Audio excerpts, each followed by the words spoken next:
Hey, qué bueno poder tenerlos hoy día aquí con nosotros y especialmente poder tener a los jóvenes. A ver, ¿dónde están los jóvenes? Se fueron. No hay ninguno hoy día. Mire, esta es la parte que yo no entiendo. Debería haber gritado, dicho esto, y el que no es joven y se siente joven, ¡aquí estoy! Hey, si esta es tu primera vez, bienvenido. Mi nombre es Marcos, soy el pastor de Somos Vida y estamos súper contentos de que estés aquí con nosotros. Y si nos acompañas a través de las redes sociales, hey, gracias por hacer el tiempo de estar ahí. Esperamos que si tienes la oportunidad de visitarnos puedas estar con nosotros. Y hoy día, tal cual como hemos estado viendo, es un día súper especial. Y es especial porque estamos celebrando un acontecimiento que marca el punto de partida para nosotros los que nos decimos ser cristianos. Ahora, en medio de todo esto, algo que yo creo que entienda es que hay cosas que quizás a veces nosotros confundimos y es un poco el tema que yo quiero compartirles hoy día. Yo, por ejemplo, crecí en la iglesia. De hecho, mi abuelo era pastor de una iglesia en Chile. Mi familia, mis padres estuvieron involucrados todo el tiempo en la iglesia, sirviendo, siendo parte, por años, hasta que mis padres fallecieron ambos, estuvieron involucrados en la iglesia y sirviendo en la iglesia y siendo parte de todo esto. Y por muchos años, a pesar de todo esto y a pesar de que yo crecí en la iglesia viendo las figuritas que nos ponía la tía en la clase, la hermana Juanita, me acuerdo, si me está viendo hermana Juanita, un saludo en Chile. Pero a pesar de todo eso, durante la mayor parte de mi juventud y mi adolescencia yo fui considerado con este título, la oveja negra. Chan, chan, chan. Lo que pasa es que en este caso particular mi comportamiento era completamente contrario a lo que yo decía profesar. Yo decía que yo creía en Dios, pero hacía algo completamente distinto. Ahora, algo que a veces uno crece pensando en la iglesia, crece teniendo esta idea, sobre todo aquellos que hemos estado involucrados desde niños en la iglesia, es que porque mis padres son cristianos, yo lo heredo automáticamente. Y algo que quiero que logres entender, ¿ok? Es que la salvación es personal. Esto no se trata de que si tus papás creen en la iglesia, la fe de tus padres no es tu fe. La fe de tus abuelos no es tu fe. El hecho de que tú vengas a la iglesia no salva absolutamente a nadie. Ahora, puede que hubieran muchas razones, en mi caso particular, del por qué yo actuaba de esta manera, del por qué yo era considerada la oveja negra. De hecho, algo que a mí me pasaba es que yo tenía un pie en la iglesia y un pie en el mundo. Jugaba este juego de dualidad. Pero la realidad era que mi fe no era sólida. Mi fe no estaba fundamentada en algo sólido. ¿Por qué? Porque yo había heredado lo de mis padres. De hecho, algo que me pasaba interiormente es que siempre tenía esta pregunta. ¿Todo esto es verdad? Ahora, yo sé que usted puede estar juzgándome en este minuto, pero ¿no es esta pregunta una que muchos de nosotros nos hacemos? En mi caso particular, esto era algo que a mí me perseguía constantemente. Yo quería que Dios se revelara a mí y me mostrara que Él era real y que todo esto era verdad. Más aún desde el punto de vista de la cultura de la cual yo había crecido. Porque a mí se me había enseñado que si todo esto era verdad y yo no lo estaba haciendo bien, me iba a ir al infierno. Miren las tonteras que le enseñan a los niñitos. Aunque usted no desde niñito a uno lo adoctrina a tenerle miedo a Dios. Cuidadito, tus ojitos, lo que miran. Cuidadito tus manitos, lo que tocan. Hay un Dios de amor que mirándote. El Dios de amor, y uno no quería ni mirar a este Dios de amor porque me daba miedo. Pero también había otra pregunta que a mí personalmente me perseguía. Y lo más probable es que es una pregunta que tú también tienes. ¿Cómo sé que lo que creo es lo correcto? ¿Cuál es la diferencia entre lo que yo creo y lo que los musulmanes puedan creer o lo que la gente de los budistas puedan creer? O, es más, nosotros vivimos hoy día, y si tú eres parte de esto, hay una gran diferencia entre lo que la Iglesia de Jesucristo de los Santos de los Últimos Días cree, a diferencia de lo que nosotros, los cristianos evangélicos, pentecostales de los últimos... creemos. Hay una diferencia. Entonces, ¿cómo yo sé que estoy en el lugar correcto? ¿Cómo yo sé que lo que creo es lo correcto? Porque hay muchas religiones y todas ofrecen un camino particular y algo exclusivo donde dice, este es el camino correcto y vas a tener un destino final si tú logras seguir este camino. Ahora, aquí está el punto, porque toda pregunta nos lleva a una respuesta, pero ¿son las respuestas correctas las que estoy consiguiendo? ¿Son esas respuestas correctas las que estoy alcanzando en base a las preguntas que me estoy haciendo? Porque muchos nos podemos hacer preguntas como, ¿será esto verdad? ¿Dios existirá o no? Pero estoy recibiendo las respuestas correctas. Porque a veces nosotros comenzamos con ciertas preguntas, pero terminamos con quizás las respuestas equivocadas. Y se los digo porque quiero ser sumamente honesto. Hay muchos cristianos, he visto durante estos últimos meses muchísimos videos de gente, misioneros, pastores, gente que ha estado involucrada en la iglesia, que cuenta su historia de cómo se transformó en un ateo. Y yo digo, ¿cómo si tú conociste a Jesús, te transformaste en un ateo? Y el problema, en términos generales, es que se han hecho las preguntas correctas, pero no tienen las respuestas correctas. Más aún cuando se trata de Jesús. Cuando llegamos a Jesús, ahí sí que se presenta un problema, y un problema fuerte, un problema complejo.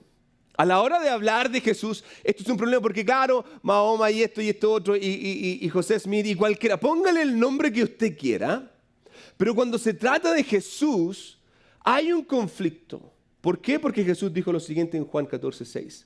Yo soy el camino, la verdad y la vida, y nadie puede ir al Padre si no es por medio de mí. ¿Se fija lo que Jesús está haciendo con estas palabras? En este caso particular, Él se hace exclusivo. No hay ninguna otra manera, no hay ningún otro nombre, no hay ninguna otra persona, no hay ningún otro camino, ninguna otra verdad, ninguna otra vida que tú puedas encontrar si no es a través de mí. En términos generales, Jesús está diciendo, yo soy la respuesta. Anda buscando en la droga, anda buscando en el sexo, anda buscando en la pornografía, anda buscando, qué sé yo, en las redes sociales, anda buscando en la fama, en la gloria. La verdad es que siempre va a terminar donde mismo. ¿Por qué? Porque yo soy el camino, la verdad y la vida. Y esto, tal cual como quizás decía la semana pasada, es ofensivo. ¿Por qué? Porque hay gente que no quiere. Y aquí es donde se marca la diferencia. Porque yo debería preguntarme, ¿esta declaración que Jesús está haciendo es verdad o no? ¿Cómo yo me aseguro que esto es verdad? Y este es el punto fundamental. De hecho, es tan fundamental para nosotros que el apóstol Pablo, quien escribe muchísimas cartas de doctrina que nos enseña un poco de lo que significa el cristianismo y el ser cristiano, él dice unas palabras que marcan el estándar y dejan la línea. Primera de Corintios, capítulo 15, versículo 14. Si Cristo no ha resucitado, entonces toda nuestra predicación es inútil. Y la fe de ustedes también es inútil. En palabras simples, estamos perdiendo el tiempo. Y quiero ser honesto con ustedes. Porque si Jesús no resucitó, esto no tiene ningún sentido. No perdamos el tiempo en este lugar. Vámonos a la casa, hagamos lo que queramos, disfrutemos como queramos, acuéstate con quien tú quieras, haz lo que tú quieras. Ocupa tu dinero como tú quieras, toma tus talentos y busca la fama y busca la gloria. ¿Por qué? Porque en el fondo el ser cristiano no tiene sentido si Jesús no ha resucitado. Por eso este día en particular es fundamental. ¿Sabe por qué? Porque nuestra fe se basa en la resurrección.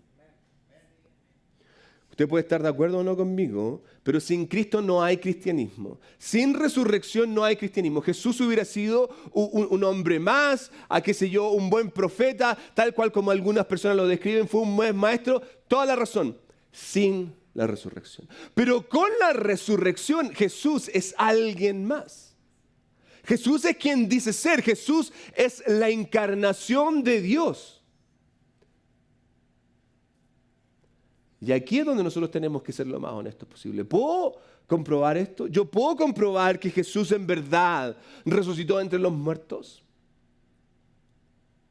Y esto es lo que quiero que tratemos de conversar hoy día, ¿ok? Entonces, en primer lugar, para entender esto, lo que tenemos que aclarar es que si Jesús resucitó, ¿qué tiene que haber habido antes de que Jesús resucitara? ¿Tiene que haber?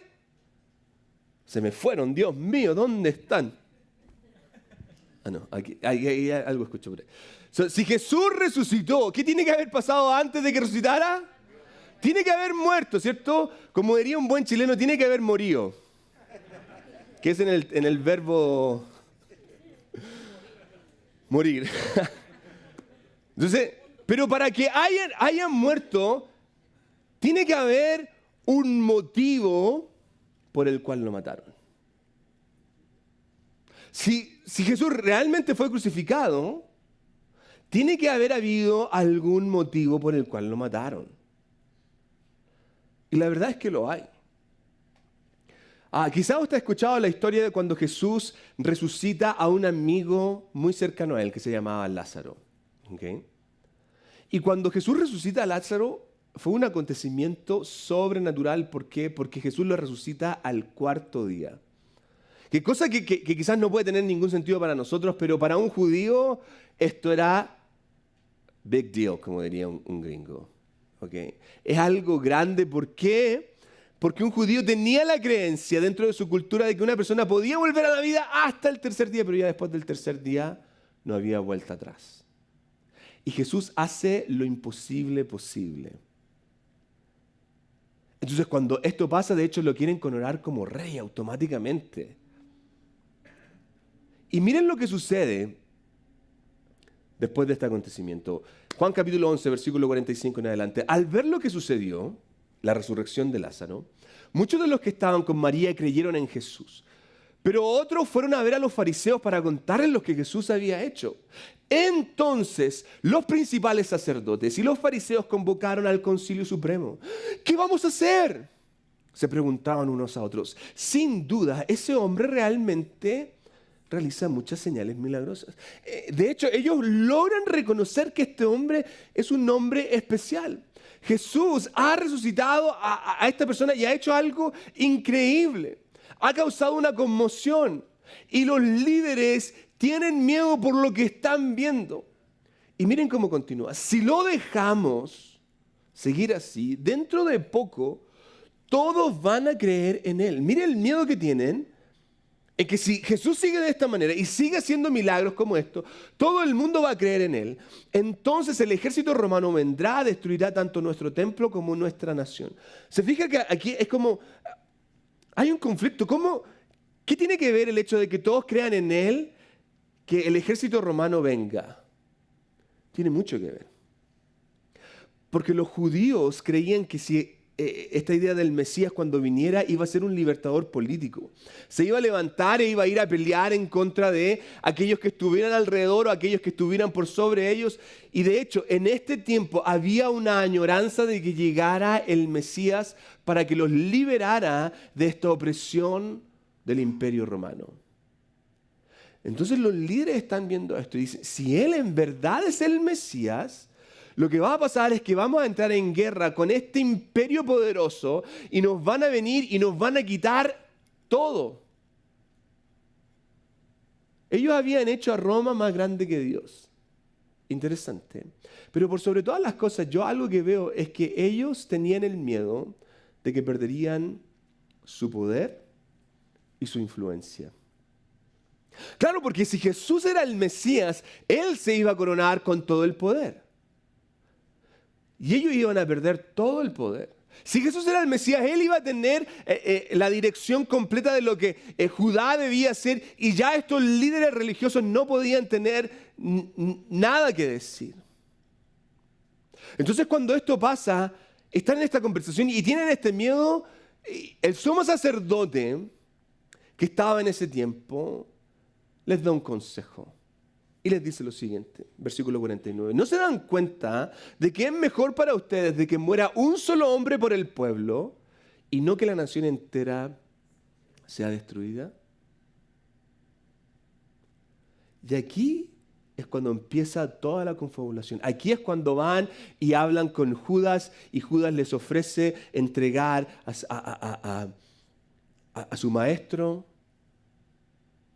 Por primera vez ellos expresan sus deseos, sus miedos y se abren completamente.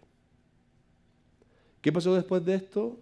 Una semana más tarde Jesús entra a Jerusalén sentado en un burro y la gente lo recibía como un rey. Él tiene una cena con los más cercanos, luego es traicionado por uno de los que él amaba. Es arrestado el día jueves, condenado esa noche, pasa lo más probable en una celda, en un hoyo, en una cisterna. Hay muchos eruditos que plantean esta idea de que del jueves al viernes Jesús está como una especie de cisterna atrapado, ha sido golpeado. El día viernes en la mañana es llevado ante Pilato, es juzgado, es golpeado brutalmente golpeado. Le ponen una corona de espinas, es condenado a muerte en la cruz, la muerte más terrible. Y estando en esa cruz ese día viernes aproximadamente, como a las 3 de la tarde, pasa lo siguiente. Jesús sabía que su misión ya había terminado y para cumplir las escrituras dijo: tengo sed. Había allí una vasija de vino agrio, así que mojaron una esponja en el vino. La pusieron en una rama de hisopo y la acercaron a los labios de Jesús. Después de probar el vino, Jesús dijo: todo ha terminado. Entonces se inclinó la cabeza y entregó su espíritu. Tenemos un motivo. Jesús se estaba levantando muy rápidamente, creando una influencia, adquiriendo poder. En esta ocasión Jesús muere y los ideales de todos los que lo seguían mueren con él en esa cruz. De hecho, los más cercanos a Jesús en ese minuto estaban escondidos. ¿Por qué? Porque vieron a su líder morir, vieron lo que le hicieron. Entonces ya tenemos un motivo. Ahora tenemos que entender qué fue lo que pasó después de que muere. Él puesto en una tumba. Los evangelios nos cuentan de que los líderes judíos sabían de que Jesús había proclamado que iba a resucitar al tercer día. Entonces le piden a Pilato que ponga guardias romanos para asegurar el sepulcro por lo menos 3 días. Pero algo pasó este domingo en particular.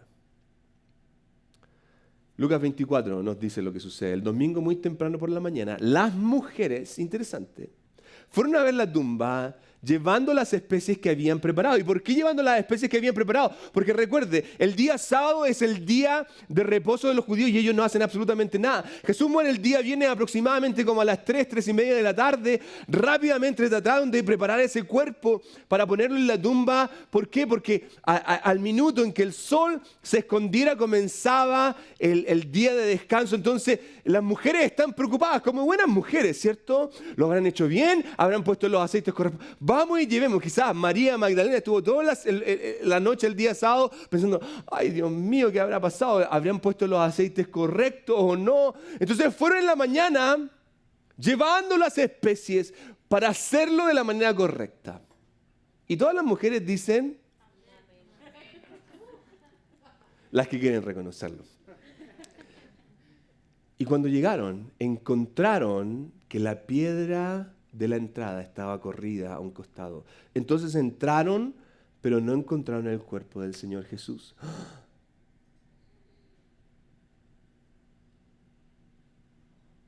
Llegan al lugar y no había nadie.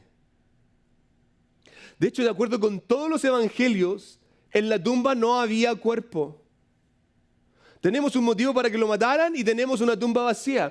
De hecho, yo les leí recién, las mujeres iban pensando, hay que arreglar el cuerpo del Señor, hay que ponerlo de la manera correcta. ¿Y saben por qué las mujeres estaban pensando de esta manera? ¿Saben por qué no había ningún discípulo esperando a que Jesús, que se abriera la roca y Jesús saliera de la tumba? ¿Saben por qué no había nadie en ese lugar más allá de los soldados romanos? Porque nadie esperaba que no hubiera nadie. Y esta frase es la frase del día del domingo de resurrección. Nadie esperaba que no hubiera nadie. Más aún, y esto, sobre todo para los que les gusta crear preguntas, que es bueno, pero quiero que entienda esto. En esta historia que se nos narra hay tres cosas que todo erudito cristiano y no cristiano. De hecho, hay muchos ateos eruditos que confirman estas tres cosas. La primera es que Jesús es un personaje de la historia. ¿Okay? Si alguien te dice no, que Jesús es una fábula, si alguien te dice no, que Jesús es un cuento que se formó a través de los años, no sabe lo que está hablando. ¿Ok?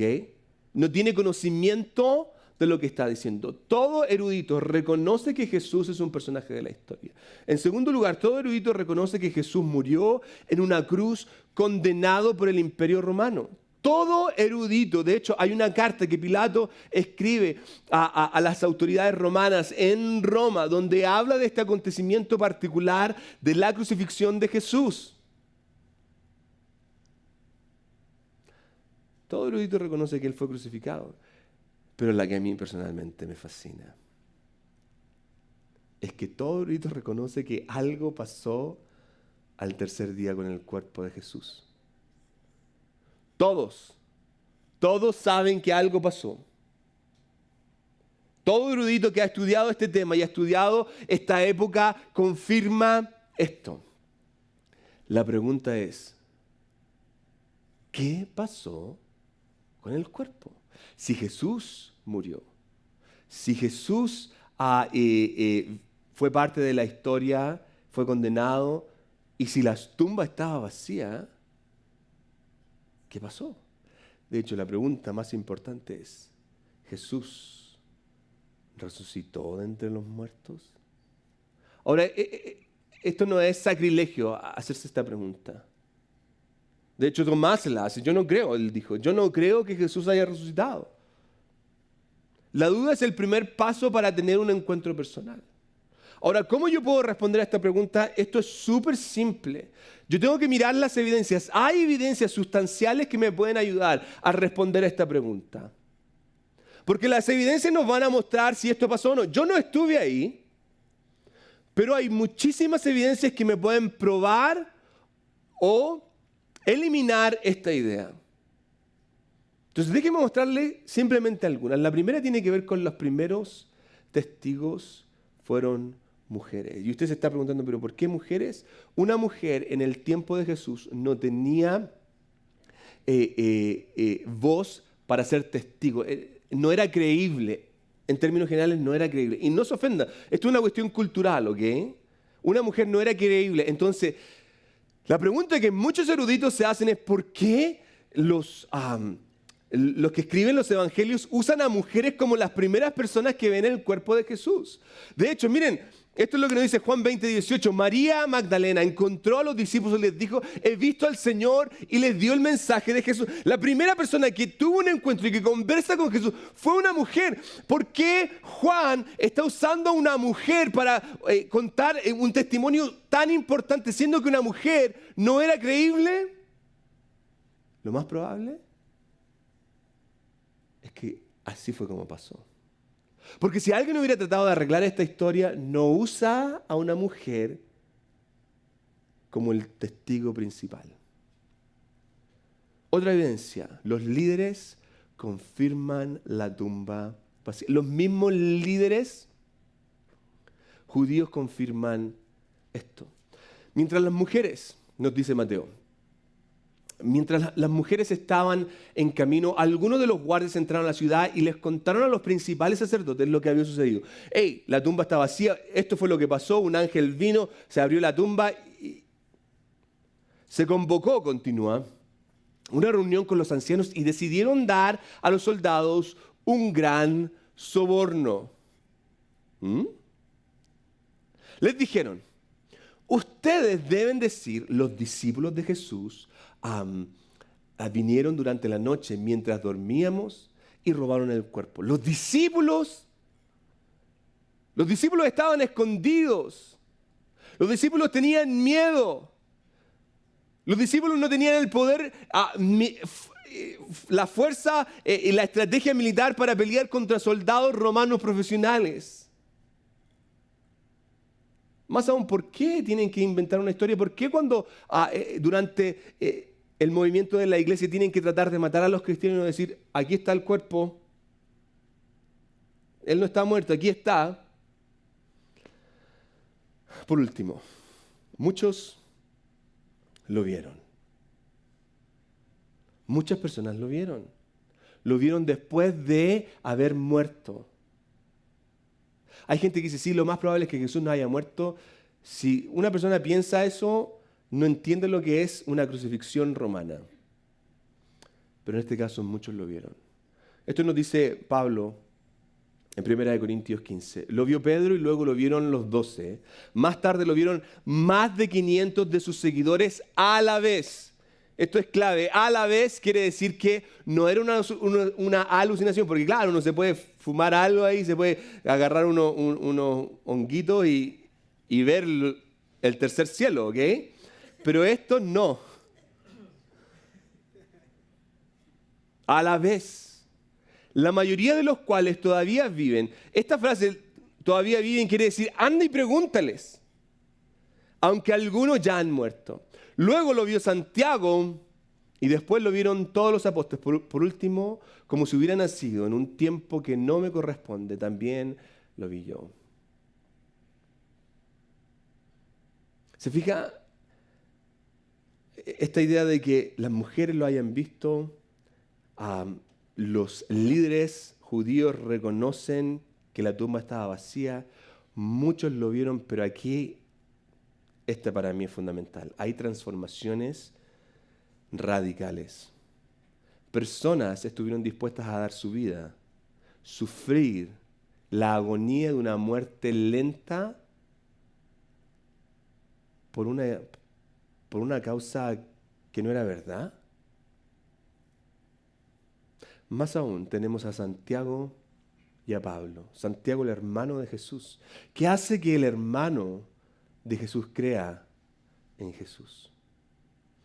Pablo, que es conocido con su nombre hebreo como arameo como Saulo, perseguía a la iglesia. Que hace que Saulo, que era un fanático religioso, un día sea un predicador del evangelio.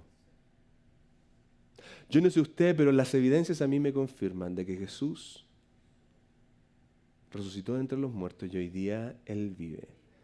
Ahora, este es el punto. Y con esto voy a terminar.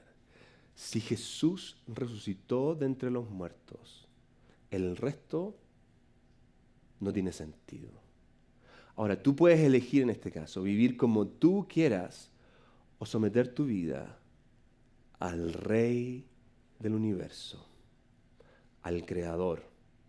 Y te pueden decir, no, el Génesis nunca existió. A mí me da lo mismo. Yo no puedo viajar tanto, ¿ok? En el tiempo. No tengo una máquina del tiempo, pero sí puedo confirmar la resurrección de Jesús. Y si Jesús resucitó, el Génesis es verdad. Si Jesús resucitó, el Éxodo es verdad. Si Jesús resucitó, Jonás en el pez es verdad. Y todas las historias que todos estos ateos tratan de intimidarte son verdad. Mi punto es, ¿en qué estás poniendo tu fe? ¿En el Génesis? ¿En lo que tus padres creen? ¿En la religión que se te ha entregado? ¿O en el Cristo resucitado? Cierra sus ojos. Señor, en esta hora simplemente hay algo que quiero pedirte. Que en medio de la circunstancia de fe que cualquiera de nosotros nos encontremos, tú nos ayudes, Señor, a dar un paso más. Y que podamos, Señor, solidificar nuestra relación contigo. El creer en ti no significa tener un pasaje para el cielo. El creer en ti significa tener una relación personal con el Creador del universo. Ayúdanos, Jesús. Mientras todos los ojos están cerrados, y si me pueden subir un poco las luces, quiero hacer esta pregunta. Puede que haya alguien aquí hoy día que quiera entregar su vida a Jesús. Y si tú estás aquí, quieres decir, hey Marco, yo quiero entregar mi vida a Cristo. Levanta tu mano ahora ya. Veo tu mano, gracias. Veo tu mano. ¿Hay alguien más? Hay alguien que hoy día me está viendo y que está diciendo, hey Marco, yo estoy aquí. Quiero que hagas ahí donde estás esta oración y dile, Señor Jesús, perdóname, me arrepiento, soy pecador y hoy día yo reconozco que tú moriste, resucitaste y hoy día vives. Hazme una nueva criatura en el nombre de Jesús. Amén y amén. Demos un aplauso a los que hoy día han dado este paso. Gloria a Dios. Hey, gracias por acompañarnos. Póngase de pie, vamos a terminar. Y si eres nuevo, quiero animarte a que puedas llenar esta tarjeta y la puedas depositar aquí a la salida. Tenemos un regalo para ti si tú llenas esta tarjeta, si viniste por primera vez, ¿ok? Hey, sin más, déjeme orar por sus vidas. Señor, gracias por cada familia, por cada matrimonio, por cada joven que está en este lugar. Te pedimos, Señor, tu bendición, la del Rey soberano del universo. Gracias, Señor, porque la muerte no pudo contenerte.